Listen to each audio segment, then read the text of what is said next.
Welcome to the one-on-one with Kelmedugbe. That's why they close. They quickly take their uniform off because they are vulnerable.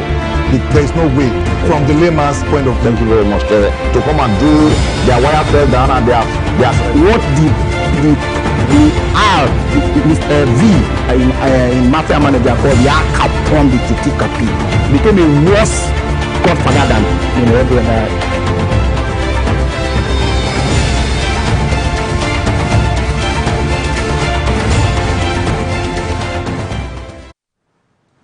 Good morning, viewers. Welcome to 101 on TSN Nigeria TV.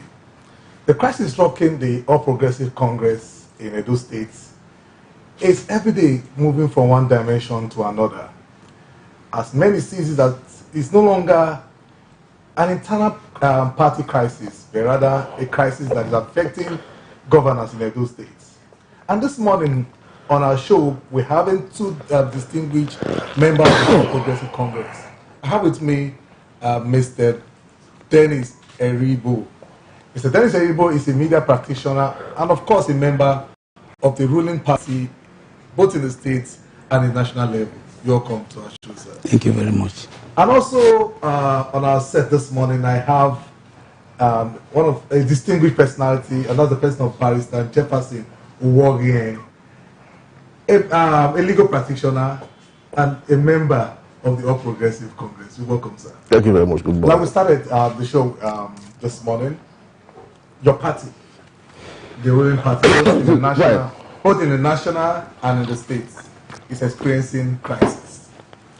This crisis is no longer an internal party crisis because it's affecting governance in the states, and it is now. I checked the dailies this morning, and if you go through all the dailies, the major news now that forms the major headline is the issue of the APC crisis in Edo State.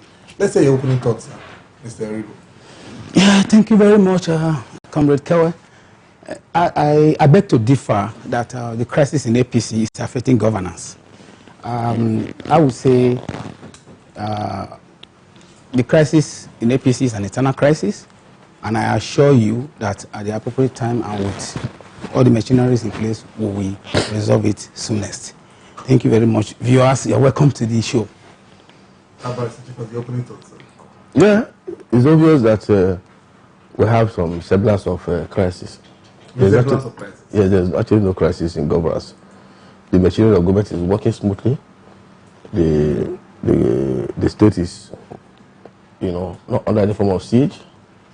There's no, collateral consequences from this action in terms of what is happening in the state or in any part of Edo State, and workers and the good people of the state are going about their businesses. So, yeah, what you have is internal disagreement, which is usually not too unexpected from a party that is in power, especially when they have control for power. So, but it does not affect governance. The government of the state is on top of the situation. Okay. Now, before this crisis came up, in the Bush Radio, we've been hearing things about the national chairman of the All Progressive Congress, Comrade Adams Ochumole, not having it smooth or having a smooth relationship with his political godson, another person of Governor Godwin Obaseki. It was in the Bush Radio. Everybody felt, okay, see these two guys, they are not having a smooth time as far as their relationship is concerned. But as it is with every war, there must be one particular thing that you need to hold on to before people get to the field to fight. And that is the inauguration of the 7th Assembly. Because that is when this whole thing blew out of proportion, and everybody now saw that, come on, something is wrong with the party in Edo State. Now let's move now to the inauguration of the Edo State House of Assembly, because that seems to be the issue that is on ground now. So I want to ask you, Mr. Eribo, was the 7th Assembly properly inaugurated? Well, I wouldn't want to just go straight to say whether the House of Assembly was properly inaugurated or not. I would want to say particularly in reference to what you said earlier about the godfather and the godson. First of all, I would not want to agree there is a godfather or there is a godson. However, if you want to go to that line, I will now tell you that they will now have a grandfather and a godfather, as it were, because as it is presently, we also know that the present governor also have his own arrays of people who he has lined there to help him do his own biddings, and that one was evident during the primaries. But coming to the inauguration of the House of Assembly, I will tell you, capital no. There are conventional ways of doing things, and there are legal ways of doing things. As for me, because I'm not a lawyer, I don't really like to dwell in the legal aspect. I would rather deal with the conventional aspect because I'm a stakeholder in this party. I have been in this party from the session, from the days of AD to AC, ACN, and APC. I have represented the party in several positions.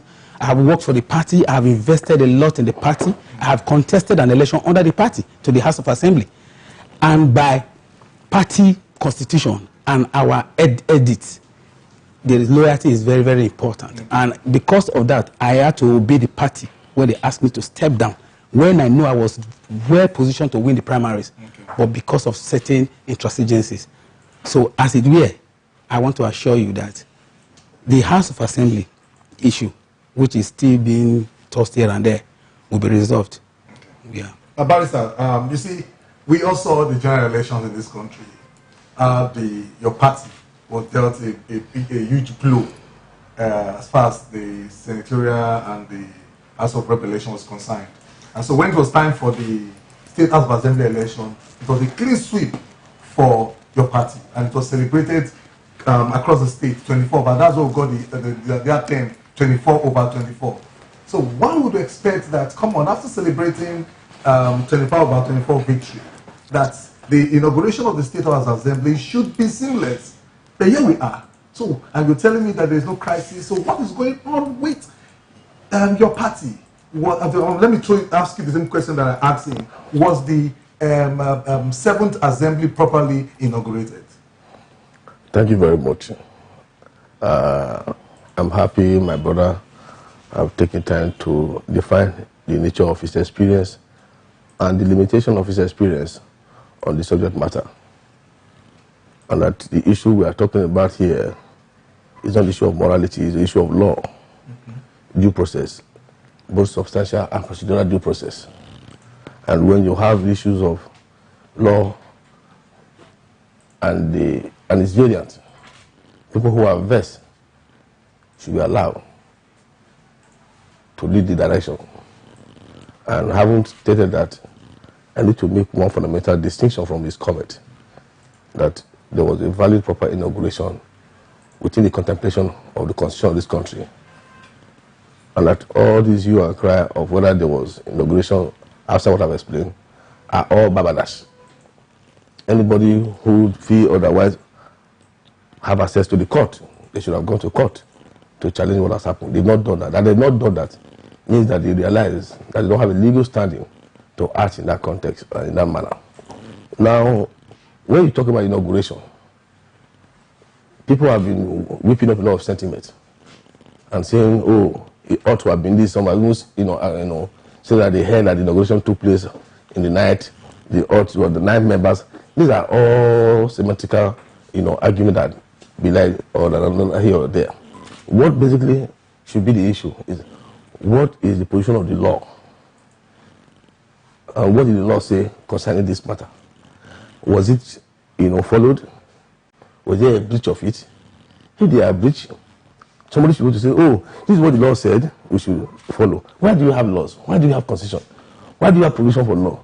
It is to prevent, man-made action, arbitrariness, doing things the way you like.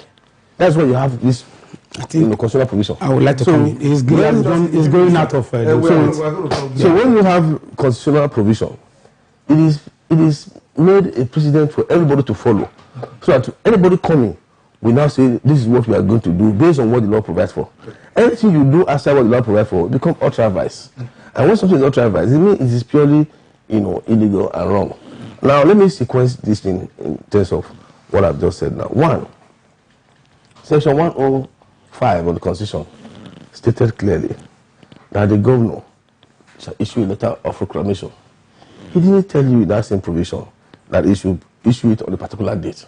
He didn't tell you the time. He didn't tell you the manner. Secondly, some persons have been stating all sort of arguments that do not belie the situation.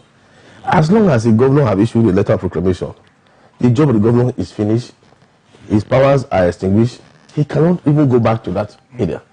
Now, anybody who did not find himself in the house on that day can always come back. The law didn't say that all 24 members must be physically present on that day. That is why you have, Section 95, which another part of the Constitution, which provide that all members who are going to be in the house must have some, conditions they must fulfill before they can. Thank you, Barrister Jefferson. Now let's. I wouldn't want it to just ask another question. Let me reference Jefferson. First of all, I'll be disappointed because he knows me very well. I'll be disappointed that you say I have a limitation in understanding what is transpiring there. That's not true. When they talk about knowledge is ability to be able to research and find out the position of things. And secondly, when it comes to the constitutional provisions as to the inauguration of the House of Assembly, I think Barrister Jefferson is just trying to beg this issue. Let's be objective here. Legally, let me start from his last statement. The governor shall issue a letter of proclamation immediately he is sworn in. No, excuse me. No. That was what I Let's listen. I think. You should not receive the police. But like immediately is sworn in. What Let's the allow him find it. When the governor is, the constitution is very clear on that. You should not mislead. No. Jefferson, Don't say immediately I is sworn in. have a copy of the constitution. The governor have been sworn in, so there's nowhere. You see, this is the problem when I talk about knowledge. Knowledge is about ability to research and comprehend what you have researched. Okay, I'm a lawyer, but I can tell you that a lot of parts of the Constitution I have studied and I know it better than him. Okay, I'm sorry to say because he challenged me about limitation. Now let me talk about the limitation. No, you shouldn't use that statement limitation. Let me quickly address what he said. You can read from now to tomorrow till next year. You cannot know more than the lawyer. Listen to me. Please don't say you know more than the lawyer. So you can know the advantage of knowledge. Okay. Everything is available. Don't say you know more than the lawyer. Let's say your view on this. The Constitution has provided, and there are commentaries on it, that when the governor is sworn in, he reads a letter of proclamation. It doesn't necessarily have to be that same day or the following day. Okay. As he said, I agree with him. Okay. Yes. But in our own case, the governor was not sworn in. Okay. So, which means the governor is already there. So there is no even anything that should even stop him from issuing a letter of proclamation, even immediately after the House of Assembly is inaugurated. Before they are inaugurated. In short, the problem, what I see in this is matter of management of crisis. That's majorly the issue. Now let me talk about the legality. In this country, we have a period that government businesses are transacted.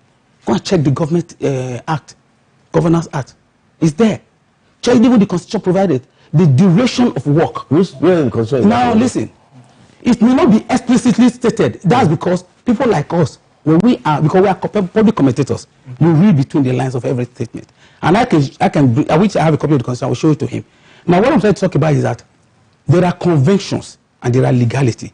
On this issue of legality, first of all, the governor breached the legal position of work ethics, which is between 8 a.m. and 4 p.m. That is our law. In the case when anybody works, law. No, that is the constitution of Nigeria. Okay. That is the labor law in Nigeria. Okay, which means that we see cases where members of House of Assembly, both state level and I'm going to come there. Have to convey. Yeah, I'm going to come there. Yes, I'm going to come there. Their session need to span through the night. Yes, I'm going to come there. Okay. No, they don't have to convey at night. They convey and work into the night. Now, the same thing. If I was working in Guinness, I can do overtime. That's basic.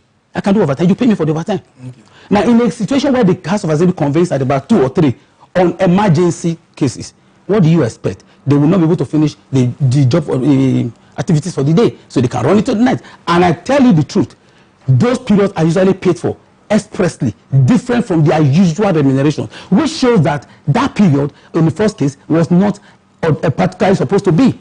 Now that is one. Then, as far as I'm concerned, the governor ought to have issued the letter of proclamation immediately. Then, even if he didn't do it, why issue the letter of proclamation? Why would you wait for the people to protest? Why do you wait for different bodies, different people to appeal to you before you issue a letter of proclamation? And when you did issue the letter of proclamation, according to the clerk, it was on the 14th, whether it was on the 17th. What took the number of days from on the 14th to on the 17th that the people were not informed. And now what is the procedure? Let me quickly conclude this. Okay. What is the procedure for issue letter proclamation? And what is the procedural thing that the House of Assembly members are supposed to do?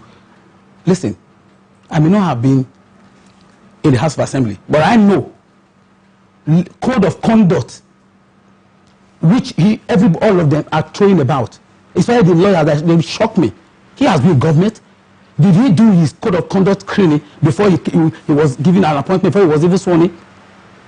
No, okay. It's not so. Let me state this now. There's something, I'm going to ask you this question. I'm going to go to him to ask him this question, but I'm going to ask you this question based on what you stated now. You said the letter, the clerk said the letter was issued to him on the 14th. That it was dated on the 14th. Dated on the 14th. Okay, Right. now let's assume it was issued to him on the 14th. Yes. And I want to believe that when the letter gets to the hand of the clerk of the house, Yes. the responsibility, everything about the governor is disconnected from that process. Yeah. Because that's to do with the clerk. So it is only ceremonial if the governor wants to attend the inauguration. Now the question is this: who are we supposed to be questioning here? Is it the governor that has already done his own constitutional duty by issuing the letter, or the clerk that was supposed to receive the letter from the governor and make this announcement to the members elect that they should convey and do the inauguration? Beautiful question. Good. That is why, if you follow some of my commentaries, I've always said something like, the governor just found himself in a situation where he didn't expect. He didn't even envisage this. Ordinarily, like I used to tell people, when you see a bird dancing by the pathway to the farm, dancing, something is played music for the bird to dance. Don't just overlook it. You get what I'm saying? Now the situation is that the governor issued the proclamation letter because out of pressure. Obviously, the governor too is a bit complicit because somebody must have even spoken to him and look, do this thing now because these people are going to embarrass us. And then he did. Why would you backdate a letter that you gave to the code 17th? Well, I'm not there to know whether it was on the 17th. I'm not there to know whether it was on the 17th. But all I know is this. The clerk said he got the letter was dated on the 14th, but he announced to a few members on the 17th. And take note, on the 17th, at about 3:30 p.m., he had called some of the members. According to him, he said he called about 13 members who he was able to get through to, that he has received the letter of proclamation. And that was shortly after the few of them who had said, who were aggrieved, or the majority of them were aggrieved that the proclamation was not being done because for certain obvious reasons, which we were not privy to. They had a reason why they had to go and have a public conference at the NUJ. Okay, if he has informed them, a few minutes later they were trying to find out, okay, how far, when is it going to be? And it's going to fit off for the better part of the day. Okay. And listen to me, I was in the House of Assembly on the 17th for a very long time. I said a very long time of the day. That means you got information too that it's not in that day. I don't need to divulge that. Let's move over to Vice. But you said something was added to, but there seems to be nothing wrong with your party. But are you aware that on that 17th, that the so-called Abuja, members elect in Abuja right now, that they had a press conference to address this issue that, come on, Mr. Governor, what is holding you back? You're supposed to issue this letter of proclamation. What is holding you back? Before the morning, we were told that the letter had been issued and some members have been inaugurated. The question is this: don't you think that it is ideal for maybe the publicist of the government at that point in time to come up with a statement and come on, this letter had been issued since on the 14th? Which letter are you not demanding from the government again? Mr. Kere, thank you very much. You know, I like to meet everybody. Permit me to use that word because I don't dwell in rhetorics. I don't dwell in hearsay. I love factual connection. I don't believe in the man said, that one said. I want specific evidential comments, something within your knowledge, not what you were told. When you begin to talk about hearsay, I was told, I heard. I don't dwell, I don't discuss, I don't debate with people who dwell on that kind of argument. He said on that day, there was a press conference in NUJ. And members who were in that press conference led that same press conference and ended up in the House of Assembly to be inaugurated. That's not true.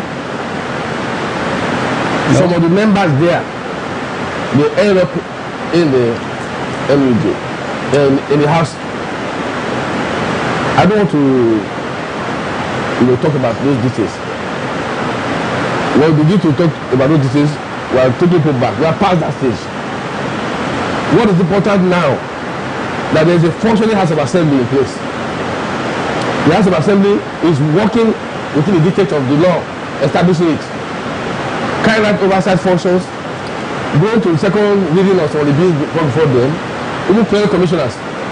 So, dwelling on those semantical arguments will waste our time because the public want to hear something more serious. Okay. And what should be uppermost in the man of people listening to me here now is the House of Reps said Edo State government should issue something. They want to know whether that thing is true and whether they have authority to issue that kind of thing. That is where we should be heading towards. Not this argument of some persons. Not issue of whether somebody appeared. You know, you asked one important question just now. Haven't issued the letter by the government, or the government haven't issued the letter. He has extinguished his authority and rights over the requirements for issuance of that same letter. And so all the questions should have been directed at the clerk. And the clerk had come out, like he said he informed 13 members. If they don't lie in the matter of him here to say the man is lying. Because you don't have the phone of those persons. I never said that. So they don't lie in you to say, oh, he didn't inform them or he informed them. It is those persons, those members of the House of Assembly, who can come here and say, no, on this day, I received a call, but they didn't tell me the time. On this day, I didn't receive any call from the clerk. Or on this day, I received and I went there. That is direct. Now, let me finish that initial statement I made. Now, where we are right now, that there is a Senate and the House of investigation on this matter. Because somebody reported to them. And in the course of that report, the National Assembly set up an ad hoc committee to look at what happened. And in consequence of that, the House of Reps has issued their own statement. No matter how misguided, they have issued their statement. The Senate is also coming up. But I want to make one thing very clear. If we continue to lie about this matter and fuel this matter, everybody will be a loser. Everybody. That's a good one. That's now, listen, we're going to move to you now. Yeah, please. Can you just hold on? Let me also I know. Please, you need to moderate this thing. Excuse me. Let me just speak. Please wait now. Please make this thing very clear. When one person is speaking, the other person should calm. Yes. When the other person finish, you go to the other person. It does not look well. Yes, one person is talking. You guys are from the same party. It's not a Portuguese parliament. I'm not going to sit down with somebody interrupting me, and I will not interrupt you. So when I'm talking, you will keep your mouth calm, and then I will talk. When I finish, you continue. Thank you. Please, at least I think I'm the moderator here, and I want you guys to please let us be orderly as far as this is concerned. The ball is on you now. Now the question I want to ask is this. The House of Reps, they started it, so I'm going to bring it to you now. The House of Reps, they come to the state already, make recommendation. I want to ask you a question. Do you think the House of Reps, like it is contained in the recommendation, have the right to shut down the acts, that the assembly be shut down and possibly take over the state House of Assembly? Mr. Kere, thank you very much. Okay. But you see, there is a wise saying that says, he who must come to equity must come with a clean hand. Nobody, I repeat, nobody is a dunce. Everything I say, if you listen to the way I speak, I don't ever say I heard. If I'm not privy to it, I don't talk about it. And I do not want Barrister Jefferson to continue to use the word like, because I'm not a lawyer. Because I guess he knows that there are even individual representation in court without a lawyer. And I have done that. Now, that is it. Before you can even go to the extent, because he directed us towards, he can't moderate a case in this. He cannot direct us towards National Assembly without having dealt with the genesis of what we are dealing with in Edo State. Yeah, I think because, it's very good to make things very clear. Okay, let's say your view now. Now, I am going to say specifically. Please be brief. I'm going to say specifically on that. I'll just be brief on that. Okay. The House of Assembly has no legal. There is no House of Assembly. Okay. Based on my understanding from the Constitution. Okay. Even the section 105 reported is very clear. Section 11 is very clear on that. There can only be a House of Assembly when you have already inaugurated the entire members. Then you have a House of Assembly. What you have there is just a kind of a jamboree party. And let me quickly tell you that as a member of the media, social media deprived group for the former governor, I could go and assess projects, evaluate what I think I know, and present my opinion. So if these people who are there right now can go and evaluate or do oversight function and everything, yes, they are citizens of Edo State, they can do it. But that does not fall under the law. Okay. And then coming to your question, let me quickly state. The Constitution is very clear on the issue of National Assembly relationship to House of Assembly. In a situation, there are two very striking situations there. When there is a crisis in the state, the president with his own executive order can even extend the House for about 6 months, referring to the National Assembly. And National Assembly can even write to him and say there should be a further extension if there are cases. So it's prevented. So if they have that function, practically means they also have that function. Like the issue of oversight function over the other National Assembly. Crisis in the House. Yes, hold on. There is no House as it is right now. There is no House of Assembly. Because the House of Assembly has not been inaugurated. There is no legality over issue of quorum when there is no House. Okay, I want to ask you a question now. What is the stand as far as the concern is concerned with the number of persons that forms a quorum for the House? You see, that's where I laugh at people like my very good friend here when he talks about legal. The situation we have in the House of Assembly here, it's not a legal issue. They form a quorum, sir. Yeah, no, there's nothing like quorum. Why would there not be a quorum? Because the House of Assembly is constituted. A quorum is only as done. Which means we are saying that there's not like quorum if the House not quorum. So which means that two persons can be inaugurated. No, that is. Let me tell you the constitution. The House of Assembly is constituted with either 24 list or 40. And you know how we get 24? Based on the various numbers of constituencies. Okay. Based on the population strength. So it must be 24 minimum. Okay. Even in the case where one, now like we have 24 in Edo State. Yes. In the case when one of the member is sick, the House can be constituted. Oh, he's sick. Listen, that is where the said he's sick. He will officially inform the party and then the government. Both parties will agree. Or there is a court injunction against. Is there a provision for that in the Constitution? Oh yes. Personally inform the government. Yes, it is especially in the Constitution that he will have to inform not the governor, the national working committee of the state party of the party in his state. Okay. Or if there is a subsiding court order, which will be published anyway. Let's ask the barrister to give it to you on that. Okay. My brother, I honestly believe that must have done some background check on people before you bring on this kind of life problem. So let's not go personal. I take exception to that. Background check. I understand the subject matter. When you have a subject matter, people who are serious in that. Now let me explain one thing here.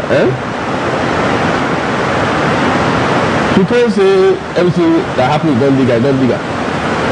The House of Assembly is a house of law. They make law for the good of the state, and they can make law that can take somebody's life, and they can make law that can save somebody's life. And so their action is a function of law. Everything about the House of Assembly is legal. So when somebody come here and say they are issuing here and know about law, I don't know what they're talking about. Is it a matter of morality or a matter of party? No. Don't waste my time discussing issues that are, ambiguous in terms of what the facts are. The facts here is very clear that the House of Assembly is composed and inaugurated on the basis of legal procedures, and anything outside the legal procedure for inauguration of the house is otherwise of what the law provides for. Now let me help you. 2014, instead of 2015, Saraki and his group were in the National Assembly when the issue of inauguration of the house took place. Other members of the APC members, colleagues of were in the International Conference Center. They didn't come to the place on time. Those guys went ahead and inaugurated the house. and they sworn Saraki in. Liman came later, and they said no, they were not happy. They said that the clerk misled them, that there was a infringement on the rule. There was a lot of criminal challenges. At the end of the day, all those members, including Tinubu's wife, queue up under Saraki to go and be inaugurated. That did not invalidate the action of the House of Reps. This one that happened the other day. Richard Okocha was not sworn in on the same day the other colleagues were sworn in, because he had a challenge in the court. And when you have a legal debate for being sworn in at the same time with your colleague, it doesn't validate the whole action that has taken place. You take your time, come and kill you. Now what happened here is that people are discussing this matter like beer parlor talk.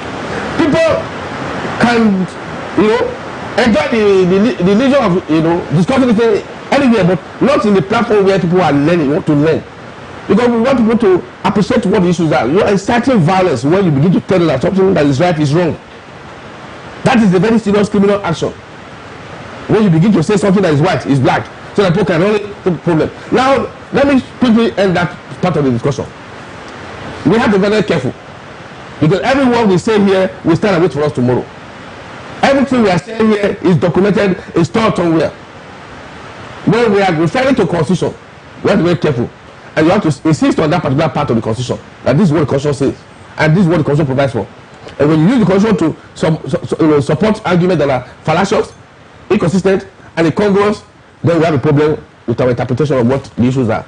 Let us not bring our anger and sentiment and factional politics into this issue. Okay. Let us put aside our reservations and disappointment to what has happened and look at the issue more critically, more responsibly, and more directly. Let us not begin to bring, we ought to have been the one to produce who the speakers should be, and having not produce that person, everything that happened is wrong. No.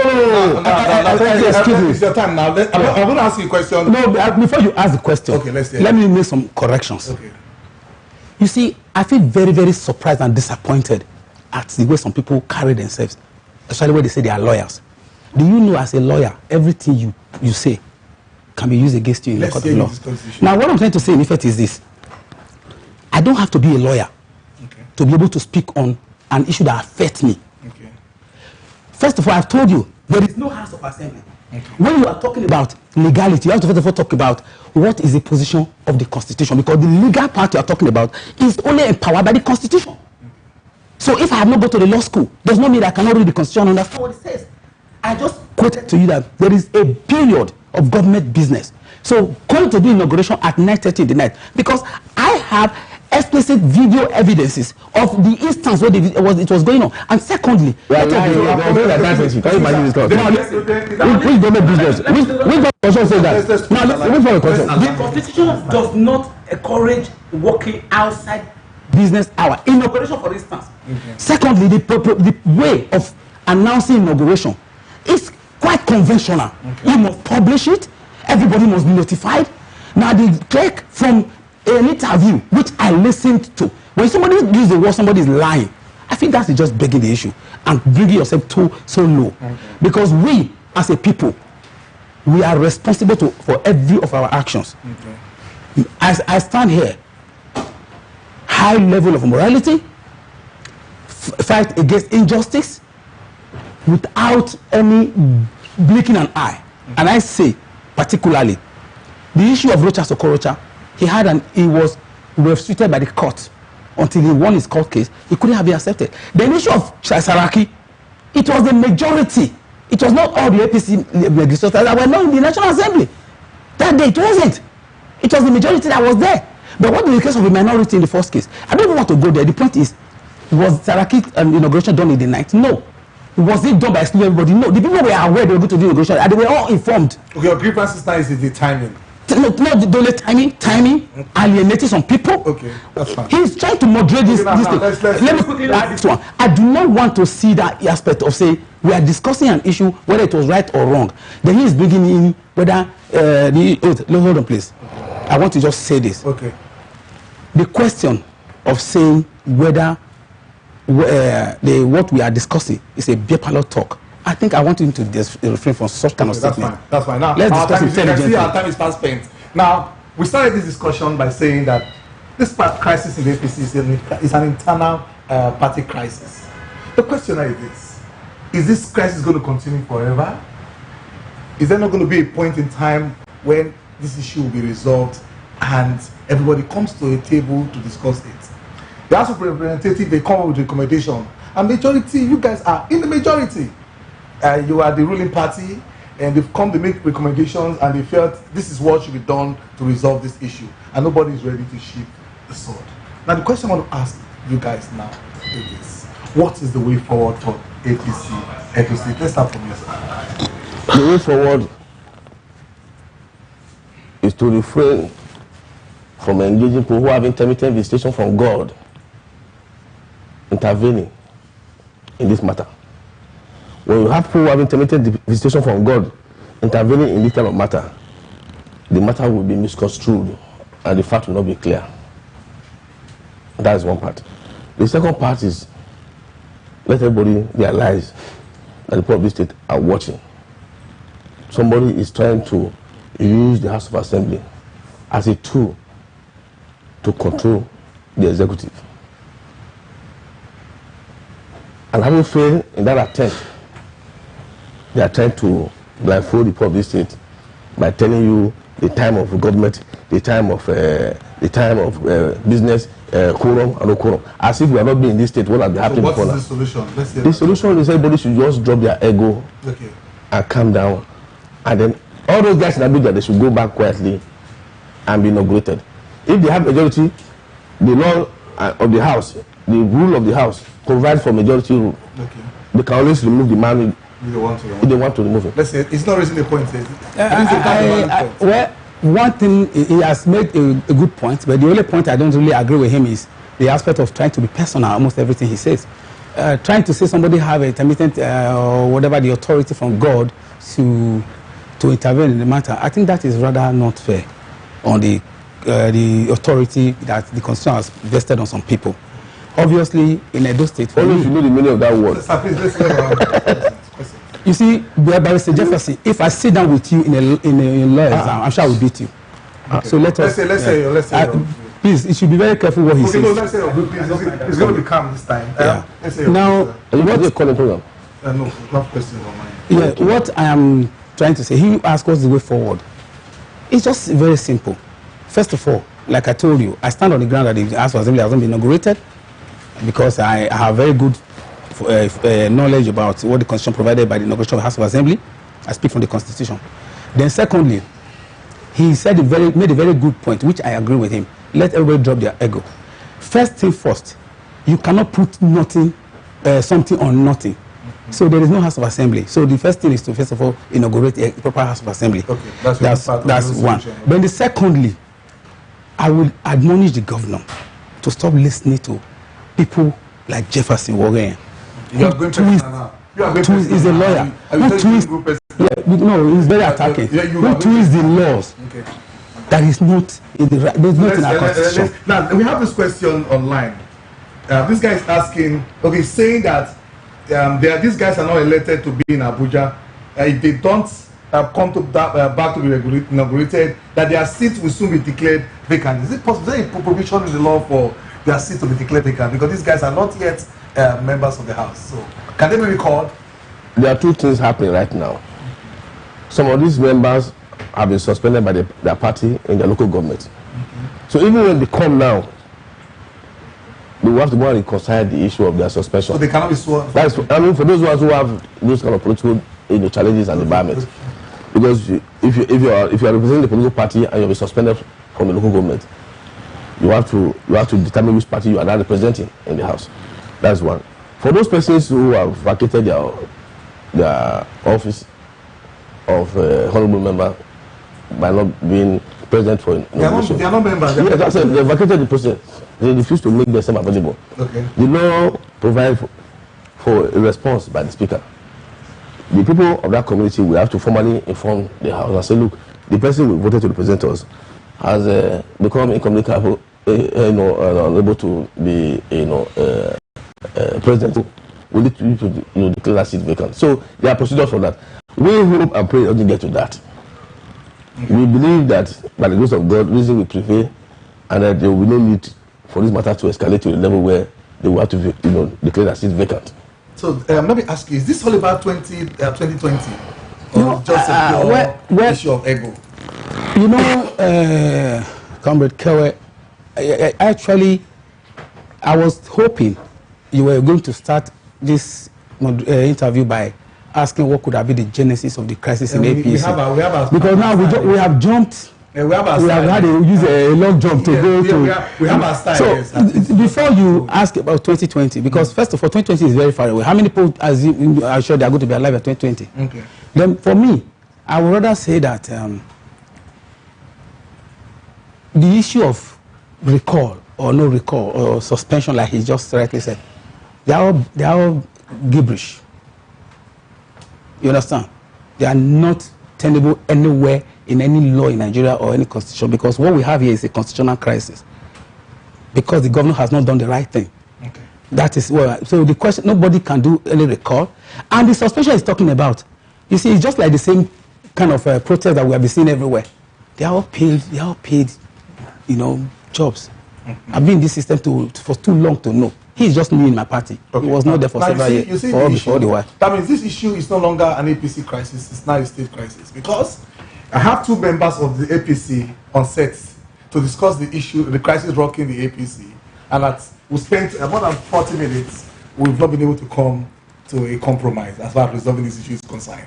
So let's assume I'm having 1,000 on this part and 1,000 on this part, this roof will be brought down.